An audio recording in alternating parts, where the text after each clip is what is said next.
लीजिए दोस्तों, आप सभी का बहुत बहुत स्वागत है आपके अपने यूट्यूब चैनल मेंस एजुकेशन में।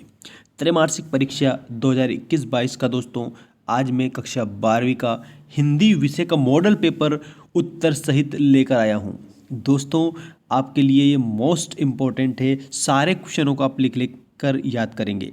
दोस्तों, अगर आप चैनल पर नए हैं, इसी प्रकार के अपडेट आपको चाहिए तो चैनल को सब्सक्राइब करना, अपने दोस्तों के साथ में, कक्षा 12वीं वालों के साथ में इसको शेयर करना और लाइक करना नहीं भूलें। तो दोस्तों, आइए स्टार्ट करते हैं। त्रैमासिक परीक्षा 2021-22 विषय है हमारा हिंदी, कक्षा 12वीं, मध्य प्रदेश। तो आइए दोस्तों स्टार्ट करते हैं। स्टार्ट करने से पहले मैं आपको एक बात बता दूं दोस्तों, इसके पहले मैंने प्लेलिस्ट बना दी है जिसमें आपको ग्रामर का सारा मटेरियल मिल जाएगा और इसके अलावा भी और वीडियोस आने वाले हैं। निबंध की एक प्लेलिस्ट बनाई है और उसके बाद में एक एप्लीकेशन वाली प्लेलिस्ट बनाई है जिसमें आपको निबंध और एप्लीकेशन भी मिल जाएंगे। तो आप उनको ज़रूर विजिट करिए और अपना जो कार्य है वो पूरा करिए, तैयारी जारी रखिए और परीक्षा में आप अच्छे अंक से उत्तीर्ण होंगे, ऐसी हमें आशा है। तो आइए स्टार्ट करते हैं पहले क्वेश्चन से। लीजिए दोस्तों, आपका पहला प्रश्न आपके सामने आ चुका है। देखिए, आपका जो पहला प्रश्न है वो इस प्रकार है दोस्तों, वस्तुनिष्ठ प्रश्न। आधुनिक हिंदी साहित्य का जनक माना जाता है। इसमें दोस्तों आधुनिक हिंदी साहित्य का जो जनक है वो कौन माने जाते हैं ये बताना है। देखिए, आपके ऑप्शन हैं भारतेंदु हरिश्चंद्र, जयशंकर प्रसाद, महावीर प्रसाद द्विवेदी, रामधारी सिंह दिनकर। तो दोस्तों, इसमें आपको जो सही उत्तर है वो सही उत्तर कंप्लीट करना है भारतेंदु हरिश्चंद्र, क्योंकि आधुनिक हिंदी साहित्य का जो जनक है वो भारतेंदु हरिश्चंद्र को माना जाता है। इसके बाद में दूसरा प्रश्न देखिए दोस्तों, दूसरा प्रश्न आपका इस प्रकार है। देखिए, जशोदा हरि पालने झुलावे, पंक्ति में रस है।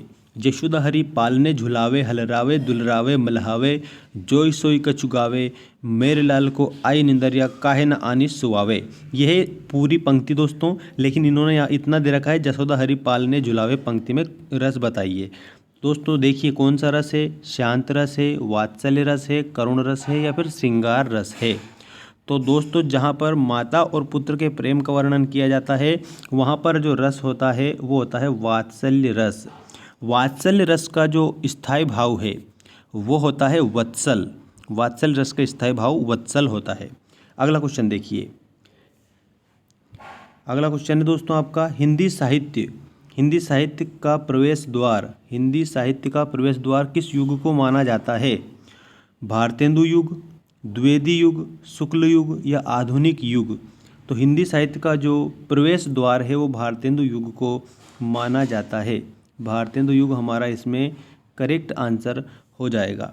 ठीक है, हिंदी साहित्य का प्रवेश द्वार भारतेंदु युग के बाद में हम बात करते हैं। अगला देखिए, स्थूल के प्रति सूक्ष्म का विद्रोह माना जाता है। स्थूल के प्रति सूक्ष्म का जो विद्रोह है वो क्या माना जाता है ये आपको बता देना है दोस्तों। आधुनिक युग, भक्ति युग, छायावाद या फिर प्रगतिवाद? चार ऑप्शन दिया है, चार ऑप्शन में से हमारा करेक्ट होगा छायावाद। क्या माना जाता है? छायावाद। स्थूल के प्रति सूक्ष्म का विद्रोह छायावाद कहलाता है। छायावाद, अगर एक छायावादी कवि का नाम पूछा जाए तो उसमें आप बता देना महादेवी वर्मा। ठीक है, अगला देखिए, रौद्र रस। रौद्र रस का स्थायी भाव क्या है? ठीक है, तो स्थायी भाव क्या होते हैं? ऐसे भाव जो मनुष्य के हृदय में स्थायी रूप से विद्यमान होते हैं उन्हें हम स्थायी भाव कहते हैं। तो इसमें रौद्र रस का स्थायी भाव पूछा है, तो रौद्र रस का स्थायी भाव है हमारा क्रोध। ठीक है, जो क्रोध है ना, ये रौद्र रस का स्थायी भाव है। और कह सकते हैं कि उत्साह वीर रस का स्थायी भाव है, शांत रस का निर्वेद है। ठीक है, और करुण रस का स्थायी भाव है शोक।